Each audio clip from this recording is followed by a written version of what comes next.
नमस्कार, आप देख रहे हैं इंडिया टीवी पर यह बेहद खास प्रोग्राम जिसका नाम है किस्सा कुर्सी का, जहां बात होती है बिल्कुल डायरेक्ट और स्ट्रेट फॉरवर्ड। हम आपको बताते हैं कहानी के पीछे की कहानी, खबर के पीछे की खबर, और सब कुछ चल रहा है 24 की उस बड़ी कुर्सी के लिए। वो सारे खेल यहां पर खोले जाते हैं। आज दिल्ली से हरियाणा तक घमासान मचा हुआ है, पहलवानों पर दंगल जारी है। खेल मंत्री और पहलवानों की मुलाकात हो रही है इस वक्त जब हम आपसे बात कर रहे हैं, और किसी भी वक्त वहां से कोई बड़ी खबर आ सकती है। किस्सा कुर्सी का में आज हम 4 बड़ी खबरों पर बात करने जा रहे हैं। उससे पहले जरा मेहमानों का परिचय आपसे करा दें। हमारे मेहमान जिनको आप रोज सुनते हैं किस्सा कुर्सी का में, हमारे साथ हैं हर्षवर्धन त्रिपाठी जी, साथ ही हमारे साथ जुड़ रहे हैं प्रदीप सिंह जी और विनोद अग्निहोत्री जी। मेहमानों के पास जाएं उससे पहले आपको आज की इन 4 बड़ी खबरों के बारे में बता दें। आज जो 4 बड़ी खबरें अब से लेकर 3 बजे तक आपके सामने हम डिकोड करेंगे, जिनका आज की सियासत पर बड़ा असर है, उन पर एक नजर जल्दी से डालते हैं। पहली बड़ी खबर आज की, पहलवानों पर आज कोई फाइनल फैसला आ सकता है क्या? खेल मंत्री ने रात को 1:47 पर ट्वीट करके कहा कि हम पहलवानों से बात करने के लिए राजी हैं, और उसके बाद बजरंग पूनिया और साक्षी मलिक दोनों मुलाकात कर रही हैं इस वक्त खेल मंत्री से। आज की दूसरी बड़ी खबर जुड़ी है अरविंद केजरीवाल के साथ जोड़ो हाथ मिलाओ कैंपेन से, जिसमें वो अलग अलग नेताओं से मुलाकात कर चुके हैं अभी तक 8 नेताओं से, और आज मिलने जा रहे हैं वो अखिलेश यादव से। सवाल यह है कि वो अपने दिल्ली के ऑर्डिनेंस के लिए समर्थन जुटा रहे हैं या फिर कोई नया मोर्चा बनाने की कोशिश कर रहे हैं। तीसरी बड़ी खबर, नरेंद्र मोदी को लेकर एक बार फिर नई ग्लोबल रेटिंग जारी हुई, जिसमें नरेंद्र मोदी को दुनिया के बाकी शीर्ष नेताओं के मुकाबले काफी आगे दिखाया जा रहा है। सर्वे बताता है कि देश में मोदी अभी भी बेहद लोकप्रिय हैं। इस सर्वे पर भी बात करेंगे। और दूसरी बड़ी खबर, व्हाइट हाउस में, अमेरिका के व्हाइट हाउस में यह कहा गया कि भारत में एक जीवंत लोकतंत्र है, और जिसको भी उसका उदाहरण देखना हो वो दिल्ली जाकर देख ले। तो ये राहुल गांधी जो नैरेटिव पैदा करना चाहते हैं, विमर्श खड़ा करना चाहते हैं, उसकी काट कहीं व्हाइट हाउस से ही तो नहीं हो गई। और आज की एक और चौथी बड़ी खबर 2 फिल्मों को लेकर है। राजस्थान में चुनाव है और साथ ही रिलीज होने जा रही है फिल्म अजमेर 92। यह फिल्म 1991-92 में अजमेर शरीफ दरगाह के खादिमों के द्वारा कहा जाता है 100 से लेकर 200 तक लड़कियों के बलात्कार यौन शोषण पर बनी हुई है। यह मामला सत्य घटना पर आधारित है, यह फिल्म सत्य घटना पर आधारित है। इस मामले में जेल हुई लोगों को, लेकिन अब कहा जा रहा है कि यह ध्रुवीकरण करने के लिए और एक बार फिर हिंदू मुस्लिम तनाव पैदा करने के लिए फिल्म बनाई गई है। अब यह फिल्म सच दिखा रही है या प्रोपेगेंडा, इस पर भी हम बात करेंगे। किसानों और पहलवानों की मुलाकात पर आपको अपडेट दें उससे पहले एक खबर कोल्हापुर से जो अभी आई है वो आपके लिए देखना जरूरी है। महाराष्ट्र के कोल्हापुर में इस वक्त हिंदू संगठनों का जबरदस्त प्रदर्शन चल रहा है। पुलिस ने प्रदर्शनकारियों पर लाठीचार्ज भी किया है। कोल्हापुर में इस बवाल की शुरुआत हुई थी दरअसल औरंगजेब के एक पोस्टर की वजह से। सबसे पहले औरंगजेब के समर्थन में पोस्टर लहराए गए, फिर कुछ लोगों ने व्हाट्सएप स्टेटस पर औरंगजेब की फोटो लगाई, और इसके विरोध में हिंदू संगठनों ने शहर में बंद बुलाया। और आज जब ये बंद कराने के लिए हिंदू संगठन सड़कों पर उतरे, तब वहां हंगामा हुआ, पुलिस के साथ उनका टकराव हुआ। उसी की तस्वीरें आप देख रहे हैं, और 2 गुटों में जबरदस्त झड़प की भी खबर है।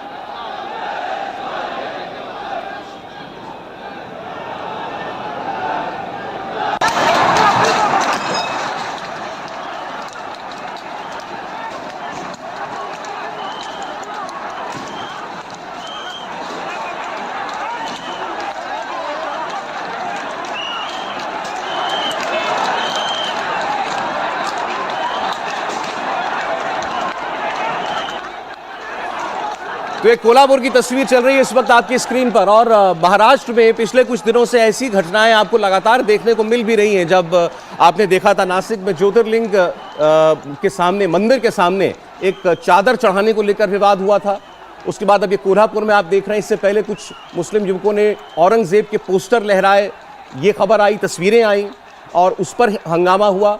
और इस बार भी शहर में तनाव औरंगजेब को लेकर के हो रहा है।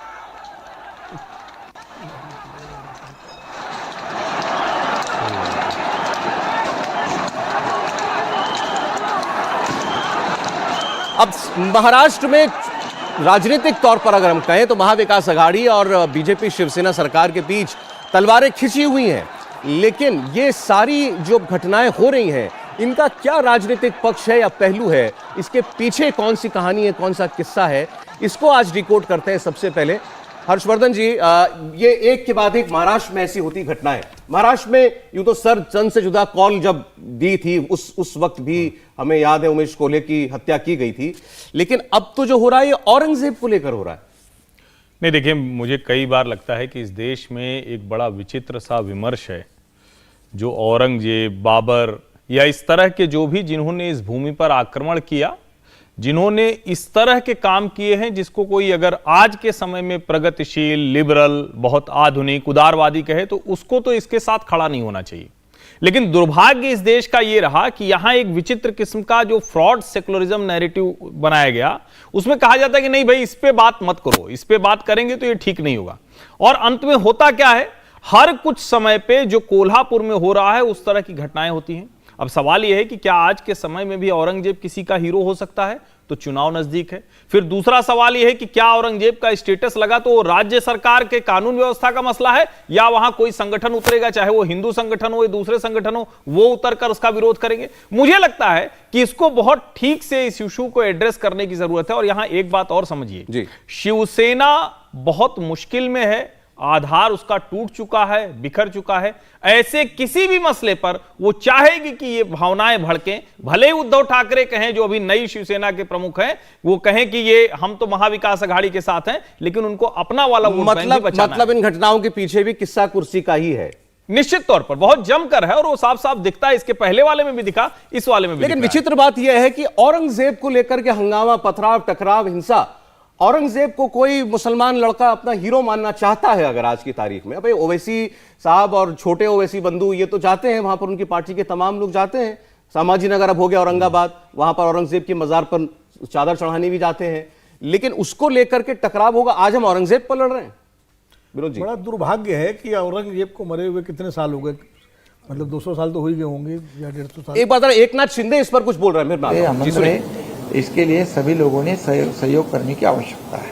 सर, यहाँ पे मुंबई में एक 18 साल की युवती के साथ हॉस्टल में सर जिस तरह से मर्डर करके रेप किया गया, किस तरह से कहीं ना कहीं लॉ एंड ऑर्डर पे सवाल उठ रहा है। ये घटना बहुत ही दुर्भाग्यपूर्ण है, और जो घटना हुई है वो दुर्दैवी घटना है, जिसमें पुलिस जांच कर रही है, और संबंधित जो जिसके ऊपर शक है उसने भी सुसाइड किया है। पुलिस उसकी जांच कर रही है, और इसके ऊपर जो भी दोषी पाया जाएगा उसके ऊपर कार्रवाई हो जाएगी। मराठी जाहिर है सरकार तो यही कहेगी कि हम जांच करेंगे, कार्रवाई करेंगे, लेकिन ये घटनाएं यूं ही तो नहीं हो जाती हैं। नहीं, घटनाएं यूं ही नहीं होती है। घटनाओं के पीछे निश्चित रूप से सुनियोजित पूरा प्लान होता है, क्योंकि पहले तो जिसने अपना स्टेटस लगाया औरंगजेब का, उसकी पृष्ठभूमि जांची जानी चाहिए, कौन व्यक्ति है, किस संगठन से जुड़ा हुआ है, क्या उसका इरादा था। एक कोई इंडिविजुअल भी हो सकता है, अगर इंडिविजुअल है उसको मान लिया औरंगजेब बहुत पसंद है, उसने लगा लिया, तो ये मसला जैसा कि हर्षवर्धन जी कह रहे हैं कानून व्यवस्था का मसला भी हो सकता है। दूसरा, औरंगजेब का स्टेटस लगाना तो भाई पाबंदी तो कहीं कानूनी रूप से है नहीं कि औरंगजेब का स्टेटस कोई लगा ले। ना उसको आतंकवादियों की लिस्ट में डाला गया है, उसमें अमेरिका की और यूनाइटेड नेशन की।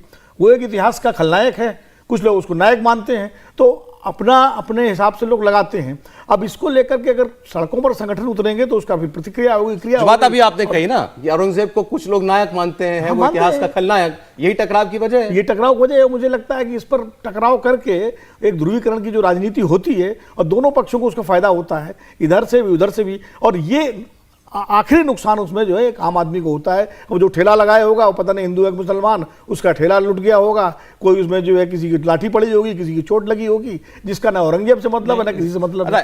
ओवरऑल ये इस किस्म की वारदातें हम जान, अब जब हमें समझ में आ गया क्या है पूरा मामला। औरंगजेब को लेकर की तस्वीरें लहरा करके नाच गाना भी हुआ था, उसके बाद स्टेटस पर विवाद हुआ है। अब औरंगजेब आज देश में इतना बड़ा मुद्दा या इतना बड़ा खलनायक है कि उसके लिए लोग सड़कों पर उतर आएंगे और हिंसा भी होगी। प्रदीप जी, देखिए सौरभ जी, गुस्सा और पीड़ा ये अगर दबी रह जाए तो समय समय पर रिश्क कर बाहर निकलती है। रामधारी सिंह दिनकर की किताब है संस्कृति के 4 अध्याय, उन्होंने उसमें हिंदू मुस्लिम संबंधों पर काफ़ी विस्तार से लिखा है। उन्होंने कहा कि जब मुसलमानों ने हिंदुओं के मंदिर तोड़ने शुरू किए तो उनका हृदय विदीर्ण हो गया, उसके बाद से कभी माफ नहीं कर पाए हिंदू मुसलमानों को। इसका क्लोजर, जितने भी आप इस तरह के लेखक देखेंगे, उनका कहना है क्लोजर तभी होगा जब मुस्लिम समाज ये माने कि पहले जिन लोगों ने जो ये किया उनकी वो गलती थी। अब दो मुद्दे हैं, बात औरंगजेब की नहीं है। औरंगजेब की मानसिकता तो इस देश के शासकों ने पैदा की ना। जब दिल्ली की लिटियंस दिल्ली में औरंगजेब के नाम पर सड़क का नाम रखा जाएगा तो जो स्टेटस लगा रहा है वो क्या गलत कर रहा है? वो तो अपने राष्ट्रीय नेताओं को फॉलो कर रहा है जी। तो अगर आक्रांता से आपको प्रेम है तो फिर आपकी सोच में समस्या है। दूसरी, महाराष्ट्र में जो समस्या हो रही है, पालघर में 2 साधुओं की पुलिस की निगरानी में निर्मम हत्या, उसका गुस्सा अभी निकला नहीं, खत्म नहीं हुआ है, न उसकी पीड़ा खत्म हुई है। उसकी वजह से वो दर्द बार बार उठता है। ये जो महाराष्ट्र विकास आघाड़ी की सरकार थी उसके दौरान जो हुआ, ये उसका रिएक्शन है। उसके बाद बीच में सरतन से जुदा आ गया तो वो और बढ़ गया। चलिए, अभी तो जैसा मुख्यमंत्री कह रहे हैं कि इस पर जल्द से जल्द कार्रवाई की जाएगी। किस्सा कुर्सी का में अब बात करते हैं जरा पहलवानों के मुद्दे की। पहलवानों पर आज दिल्ली से लेकर हरियाणा तक हलचल है। बड़ी खबर आपको बता दें, दिल्ली में खेल मंत्री अनुराग ठाकुर और पहलवानों के बीच मीटिंग अभी भी चल रही है। इसमें बजरंग पूनिया है और साक्षी मलिक हैं। रात को ये ट्वीट करके जानकारी दी खेल मंत्री ने कि अब वो माफ कीजिएगा, पहलवानों के इश्यूज के ऊपर बात करना चाहते हैं। हमने उनको निमंत्रण दिया है। अब मीटिंग तो चल रही है दिल्ली में, हरियाणा में क्या हो रहा है? वह चरखी दादरी में महापंचायत हो रही है। सवाल, पहलवानों और सरकार के बीच क्या बात बनेगी? पहलवानों पर महापंचायत में क्या फैसला होगा? और पहलवान और किसान जुड़ गए हैं और इसीलिए क्या सरकार परेशान है, इसीलिए पहल है। और चौथा सबसे इंपॉर्टेंट पॉइंट कि पहलवानों पर टक्कर के पीछे ये दिल्ली, वेस्टर्न यूपी, हरियाणा, राजस्थान, यहां की जो 40 जाट बहुल सीटें हैं, यहां जाटों का प्रभाव है, कहीं वो कमजोरी तो नहीं बनती जा रही है केंद्र सरकार की? हर्षवर्धन जी, अब ये अचानक से खेल मंत्री का ये कहना कि हम बातचीत करने के लिए तैयार हैं, हालांकि इसकी भूमिका बन गई शुक्रवार से जब गृहमंत्री के साथ मुलाकात हुई, लेकिन एक फ्रेश स्टार्ट है ऐसा लग रहा है। और इसमें अब कोई नतीजा निकलने की उम्मीद दिख रही है आपको? नहीं, मुझे लगता है कि कोई नतीजा निकलना चाहिए। और मैं इन सारे लोगों की बातचीत, राकेश टिकैत, साक्षी मलिक, पुनिया या जो भी लोग बोल रहे हैं उनकी बात छोड़ के मैंने आज बड़े ध्यान से महावीर फोगाट की बात सुनी है। और मुझे लगता है कि उनकी बात जब आप सुनेंगे तो समझ में आएगा कि यहाँ अब कहाँ तक बात पहुंची है। अब क्या कुछ होगा ये तो अभी अनुराग ठाकुर के साथ बैठक के बाद समझ में आएगा।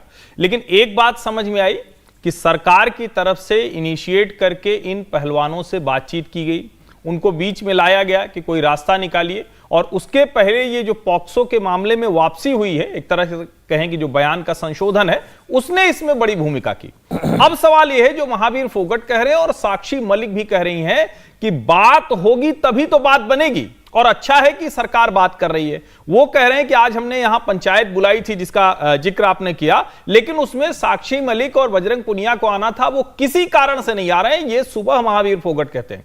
दोपहर उसके तुरंत बाद, आधे घंटे बाद आता है कि वो लोग मिलने पहुंच गए हैं।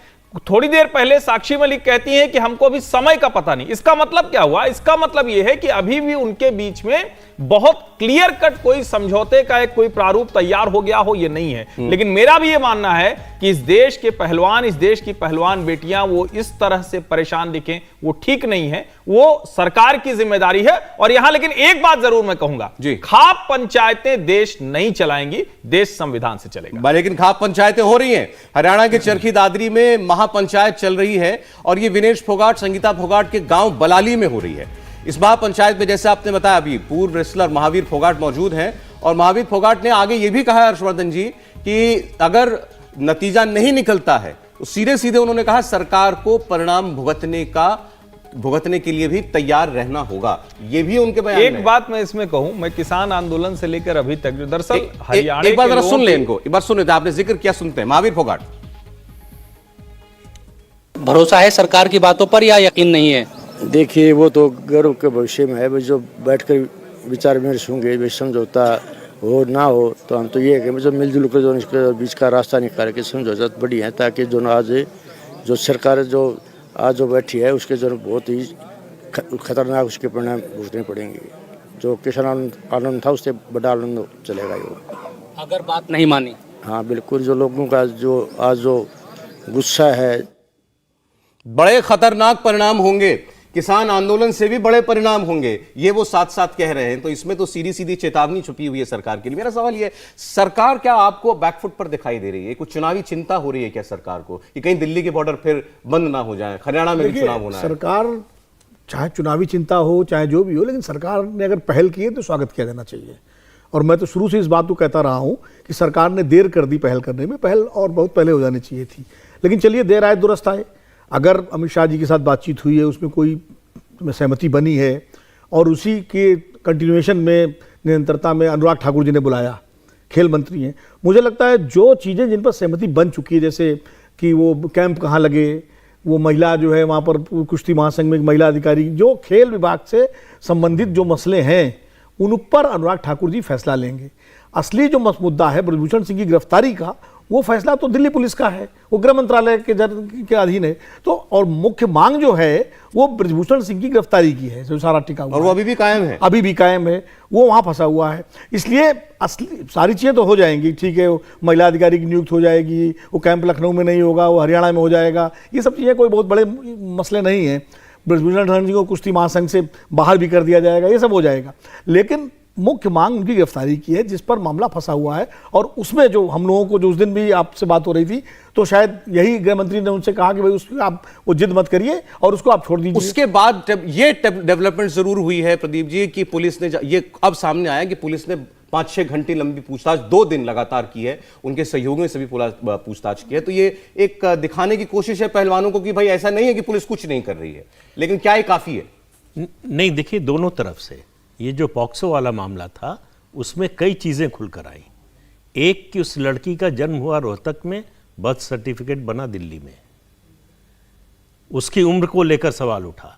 तो ये मालूम हुआ कि वो जो है उस समय जब आरोप लगाया था बालिग थी। मामला जो उसने आरोप लगाया रांची का है, रांची का मामला है। पॉक्सो का अगर मामला होता तो दिल्ली में नहीं चल सकता, रांची में चलना चाहिए था। फिर 28 मई को जो किया, एक धारा 144 तोड़कर जिस तरह से पहलवानों ने प्रदर्शन किया, उनके खिलाफ FIR हो चुकी है। सरकारी कर्मचारी हैं, वो दबाव है। और सरकार पर सबसे ज्यादा दबाव है परसेप्शन में पिछड़ने का। दबाव दोनों पर है, बिल्कुल, सरकार दोनों पर भी है और पहलवानों दोनों पर है। सरकार को लग रहा है कि हम बिना किसी गलती के परसेप्शन की लड़ाई हार रहे हैं। ये मैसेज जा रहा है कि लड़कियां हैं बेचारी और उनको परेशान किया जा रहा है और सरकार कुछ नहीं कर रही। सरकार बचा रही है, परसेप्शन नहीं, लड़कियों के पक्ष से कह रहे हैं, नहीं, मतलब ब्रजभूषण के नहीं। और दूसरा ये लग रहा है कि एक तरफा जो है राजनीति हो रही है, इसका फायदा उठाने की कोशिश जो है वो हुड्डा परिवार कर रहा है और उसका जवाब हमारी ओर से नहीं जा रहा है।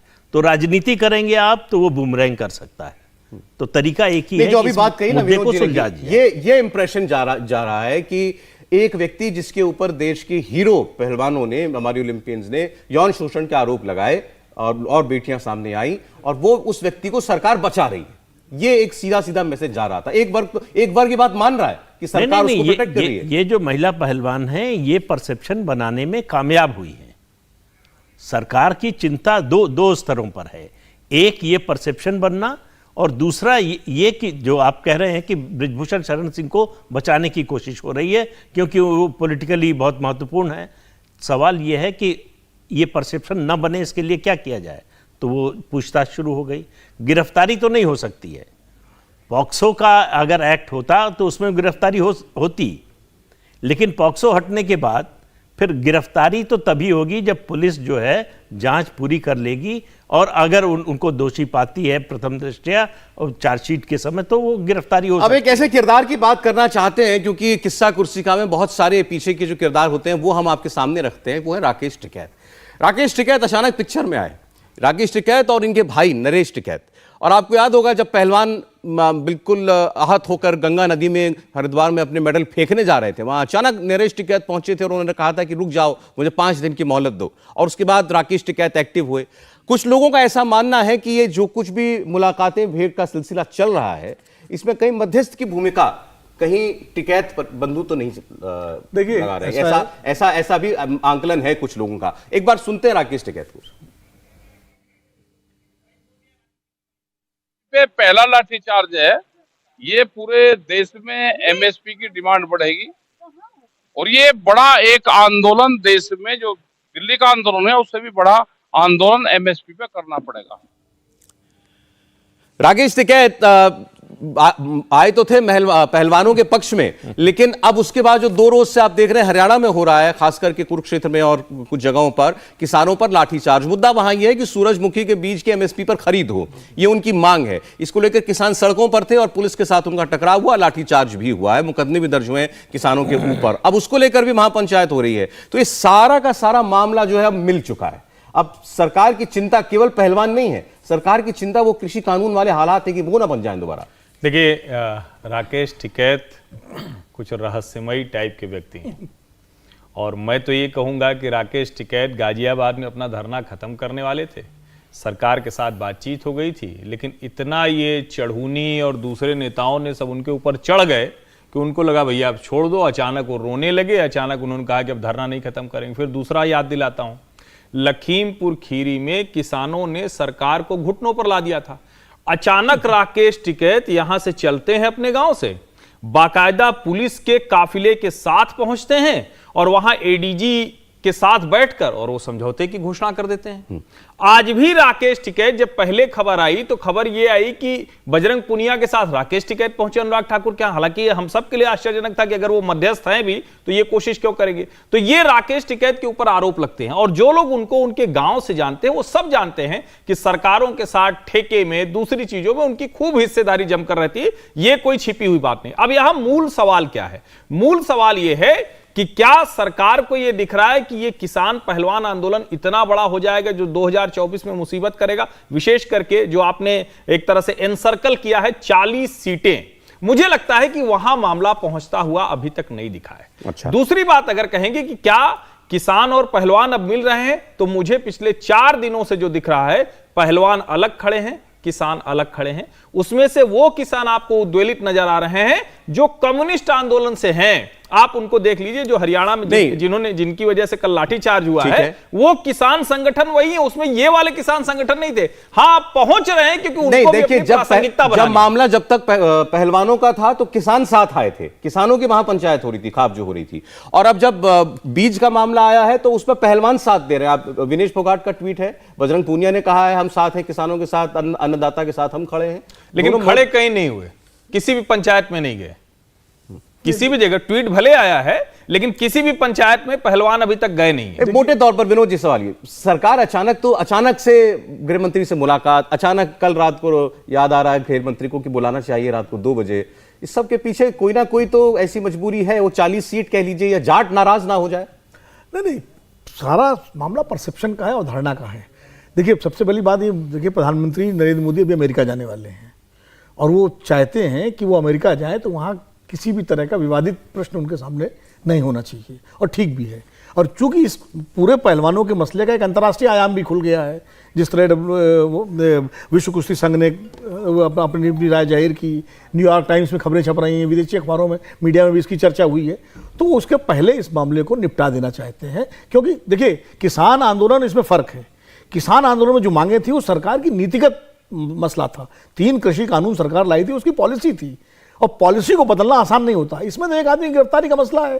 जिस दिन सरकार को एमएसपी की बात भी फिर उठा दी ना। एमएसपी की बात तो चलती रहेगी। एमएसपी तो सतत है, जैसे महंगाई बढ़ी हुई है, बेरोजगारी, एमएसपी तो इस देश में सतत मुद्दा रहेगा। वो मैं तो महेंद्र सिंह टिकैत और शरद जोशी के जमाने से किसान आंदोलन कर रहा हूँ, वो सतत मुद्दा है। मुद्दा केवल पहलवानी है, पहलवानों वाला है, और इसको मुझे लगता है ये सुलझने के करीब है। ठीक, तो आपने जैसा भी एक बात का जिक्र भी कर दिया, प्रधानमंत्री के विदेश दौरे से पहले, क्या आपको लगता है सरकार इस परिस्थिति में है कि मना लेगी किसान पहलवानों को? तब तक नहीं, तब तक मना पाएगी कि नहीं, लेकिन सरकार की मनाने की कोशिश है। आप राकेश टिकैत की बात कर रहे थे, याद होगा एक समय जो है, आप दिल्ली आइए ट्रेन से तो दीवारों पर लिखा होता था रिश्ते ही रिश्ते मिल तो लें।